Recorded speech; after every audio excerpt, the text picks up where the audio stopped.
This is my recently acquired Audi R8 that'll be transforming into a street-legal race car to compete in the Virginia City Hill Climb.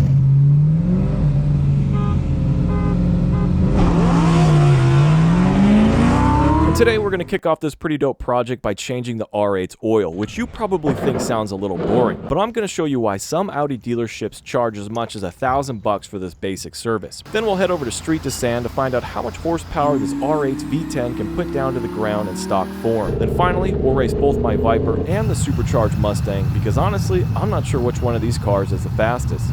This unusually satisfying YouTube video is sponsored by Tazit, a simple platform I built that allows anyone to ask me a question or schedule a video call with me. So if you've ever wanted to get in contact with me, support my efforts, or know what all my socials are, my Tazit profile is the place to do it. When I first saw this movie way back in 2008, which is still the best Marvel movie. Good God, you're a woman. And this scene came on where Tony's ripping down the highway in this machine I'd never seen before, I was immediately car-struck.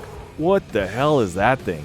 It looked like Audi had built a street-legal version of the Trimaxion drone ship. Its flowing, organic curves, paired with aggressive body lines, the bold but functional side blades, the glowing LED headlights, which I know are commonplace these days, and just its overall shape. It emanated this otherworldly aura in the best way possible. And to this day, I still think it looks better than 99.9% of cars on the road, including the newer generation R8s, a hill I'm happy to die on. So of course, I've always dreamed of owning one, and with older R8s costing about as much as a new Jeep these days, I decided to take a peek on Facebook Marketplace. And I came across this 2011 V10 model for only 66 grand, which was about 15 to 20k under market price, making it the cheapest V10 model I could find on Facebook at the time. And I think maybe you can see why. Like you, I've always been skeptical of buying cars that have been wrapped because 1, we don't know what that wrap is hiding, and 2, the kids that wrap their cars probably don't take the best care of them. Regardless, I knew I'd be purchasing this R8 very soon. You know that emotional experience you have when it goes from a maybe to a yes, where your skin gets warm and you get a little nervous because you know you're about to make a majorly poor financial decision. But in the midst of negotiating and researching R8s, I stumbled upon this guy, Ricky Elder. Really starting to get fucked off with these comments.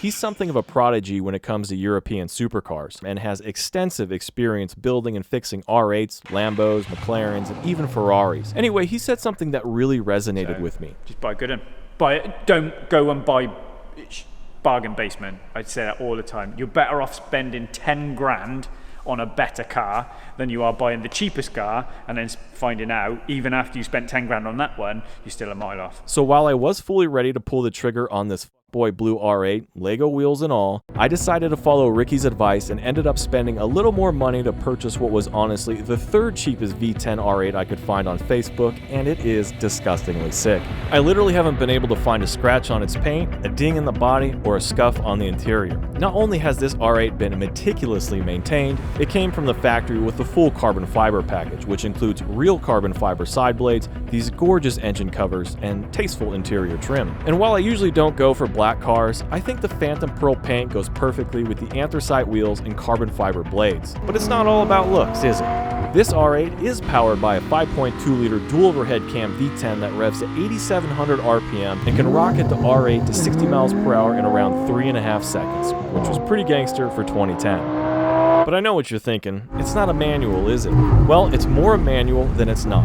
Let me explain. So all first-gen pre-facelift R8s came with a manual transmission, full stop. Except some of them also came with a hydraulic actuator called an R-tronic that modulates the throwout bearing and physically shifts the gears for you. And while the R-tronic tends to get a bad rap for being clunky, if you treat it like a manual, you can get it to shift pretty damn nicely.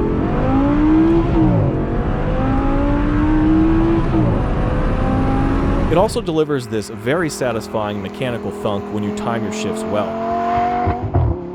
So this makes full manual conversions on these early R8s relatively straightforward, which is exactly what we'll be doing to this R8 with the help of Johnny Brobst over at Third Pedal. Johnny's probably the most qualified person in America to convert these, as he's done over 50 of them in the last few years, including a number of Murcielagos. So with Johnny's help, not only will we be giving this Black Pearl the gated shifter it deserves, I'll also be installing this lovely supercharger from VF Engineering, which should increase the R8's output by over 200 horsepower. And since I've signed up for the Virginia City Hill Climb, time, the R8's going to need some proper aero drip from APR as well. Now all V10 R8s and LP560 Gallardos have 7 oil drain plugs. This is partly because they run a dry sump oil system, but also because the V10s are mounted super low in the chassis for better handling, so much of the oil is spread across this big flat multi-chamber design under the engine. This is in stark contrast to traditional wet sump systems where most of the oil resides in a large pan under the engine. In this configuration, oil can easily slosh to one side of the pan during a long turn, causing oil pressure to drop and potentially leading to catastrophic engine failure. Typical with German cars, we need to remove some paneling to access the drain plugs. Rumor has it 10% of an R8's weight is actually made up of T30s. The first drain bolt's all the way at the back of the car on the external reservoir. The second one's found where the engine mates to the transmission. The third plug's at the center of what Audi calls the oil pan, the fourth's just to the left of that one, and the fifth plug's up on the side here. You can see they casted in some channeling to help direct the oil when draining. Bolt number 6 hangs off the front of the engine just next to the propeller shaft that transfers torque to the front differential. And the 7th plug is actually hidden behind a second set of paneling we won't be removing today because we'll get most of the oil out by draining the other 6. I change the oil in all my cars every 1700-ish miles anyway, so it's not a big deal. While the oil drains out, we'll pop the hood so we can access the oil filter. It's conveniently located at the back of the engine, but does require a 32mm socket to unscrew it. Now, one trick I've learned the hard way is to quickly place the filter in a beer pong cup to prevent oil from getting all over the engine. We pop out the old filter, then forcefully push the new one on until it snaps into place. Now, one thing I haven't changed or even looked at yet are the air filters. I was thinking we could share this moment together. Wow, these K&Ns are really gunked up. A lot worse than I thought they'd be, and no doubt they're restricting the engine's ability to breathe. Ricky Elder, that guy I mentioned earlier, recommends using dry filters because oiled ones can foul the R8 sensitive mass airflow sensors. So we'll be replacing them with these unoiled cone filters from ProRam. What I do know for sure though is that these things look sick. And over here we can see the air ducts from the side blades that funnel air into the airbox when the vehicle's moving. This pressurizes the airbox, creating a ram air effect, and I gotta say the R8 does feel unexpectedly responsive at high speeds, even in the lower RPMs. Back under the car, we torque down a fresh set of drain bolts, then get to work removing the center skid plate so we can pull the propeller shaft out. This will effectively convert the R8 to rear-wheel drive, which I'm hoping will give us more comparable power numbers to other rear-wheel drive cars I've tested on the dyno. Get off me, homie.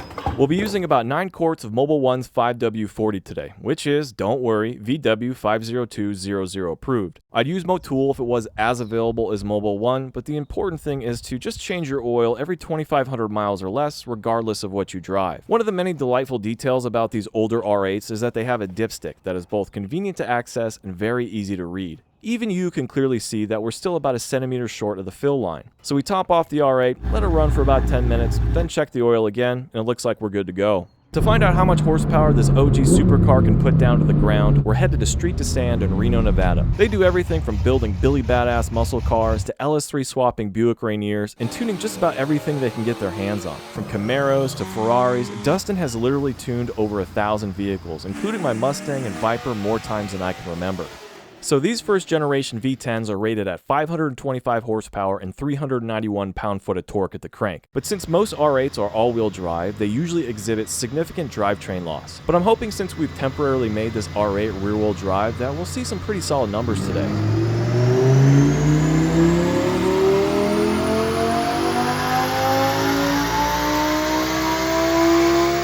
So this R8 was able to put down 428 wheel horsepower and 355 pound-foot of torque, which is a little below my expectations and doesn't really jive with my butt dyno. The R8 feels quick everywhere all of the time. It's super responsive and torquey, and I guess that probably has a lot to do with all 6 of its gears being underdriven. Now it's time to find out what this German V10 can do against an American V10. It's not exactly a fair fight since the Viper does have a performance camshaft that helps it make over 500 wheel horsepower. But dyno charts often don't tell the full story, so let's just see what happens. We're going to start with a roll race that goes from 20 to about 130 miles per hour to get an idea of how these cars perform without any traction issues.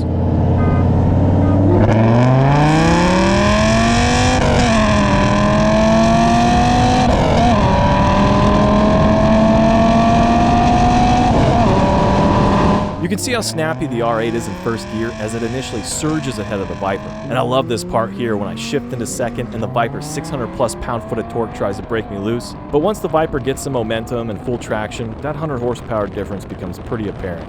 So now we'll race from a dig, where the R8's launch control system should give it a decent advantage.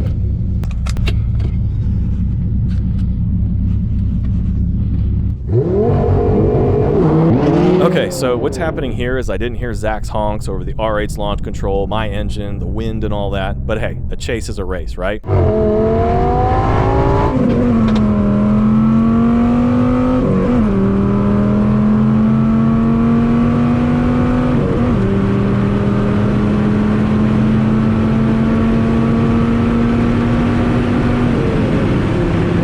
This time I tell Zach to launch as soon as he sees the Viper start to move, thinking that should make for a pretty close race. But this time I stuck a perfect launch.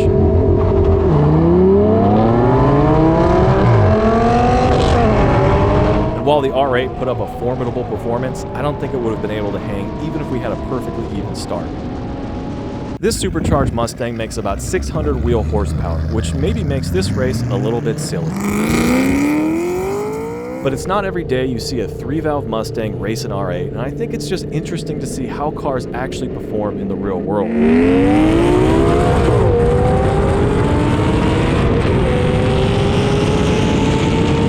Just like with the Viper, the R8 initially pulls ahead, but it's no match for the heavily modified Mustang. No doubt we'll run this back once the R8 is supercharged.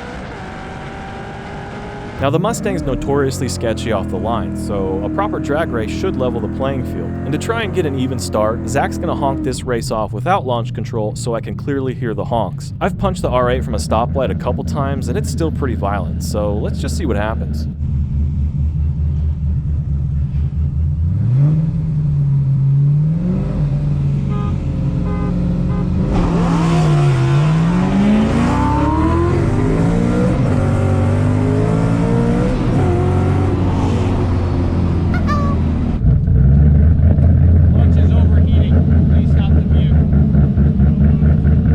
For whatever reason, the TCU was lazy this race and let the engine rev to over 8,000 RPM before fully engaging the clutch. This means all the smoke you saw was actually coming from the clutch and not the tires. This burned off a bunch of friction material, causing the engine bay to reek of burnt clutch worse than I've ever smelled. So yes, I've learned my lesson to never do a drag race without launch control. Luckily, I've already got a brand new clutch that I'll be installing along with a Supercharger Aero Kit and some suspension upgrades. So if you're interested in watching this R8 transform into a race car, you know what to do. And hopefully, I'll catch you in the next one.